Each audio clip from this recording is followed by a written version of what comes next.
there is a difference of opinion about how long our species in general has been on the planet. It's a flash of a second in evolutionary time. Richard Dawkins thinks it might be as long as 250,000 years. You make it 250,000. Francis Collins, the man who did the DNA decoding, the Human Genome Project, who's, by the way, another Christian scientist, or rather, scientist who is a Christian. I won't make that mistake again. You know what Mark Twain said about the work of Mary Baker Eddy, the Christian Science writer, founder of it, her books? Chloroform in print, he said.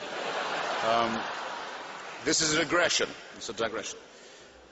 Francis Collins says at least 100,000 years. We can show we've been around for that long. It's quite a long time. I'll take 100. Never mind. I don't need 250,000 for my point. Make it 100,000. 100,000 years, people have been, our species has been around on this speck. Born, usually dying, actually, a great number of them in childbirth, wouldn't have got beyond being born. For the first 80 or so, 90 or so thousand years, nearly 100, not living more than 25 to 30 years at the most, then probably dying of their teeth, if they were lucky, or of the other needless mammalian things that show us that we bear the stamp, as Darwin put it, of our lowly origin, the appendix we don't need anymore, innumerable other shortcomings of our design. We're designed to live on the savannah that we've escaped from.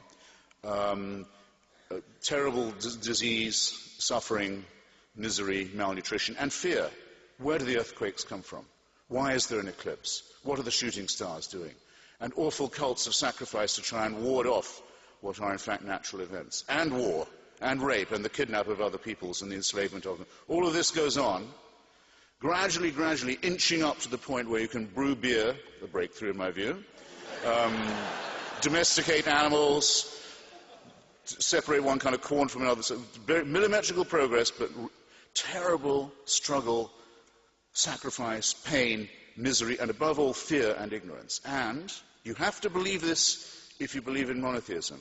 For the first 97, 98,000 of this, heaven watches with indifference. Oh, there they go again. That whole civilization's just died out. Well, what are you going to do? They're raping each other again. They're poisoning. They think that the other tribe has poisoned the well, so they're going to kill all their children. All this, just watch all that. 3,000 years ago at the most, it's decided, no, we've got to intervene now.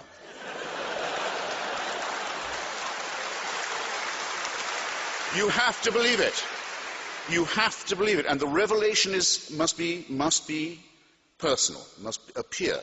So we'll pick the most backward, the most barbaric, the most illiterate, the most superstitious, and the most savage people we can find in the most stony area of the world. We won't appear to the Chinese, who can already read.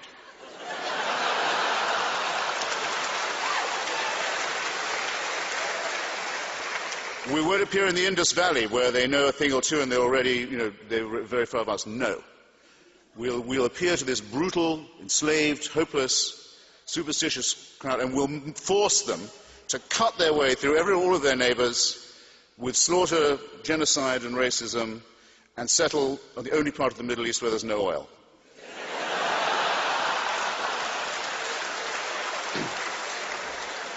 And all subsequent revelations occur in the same district.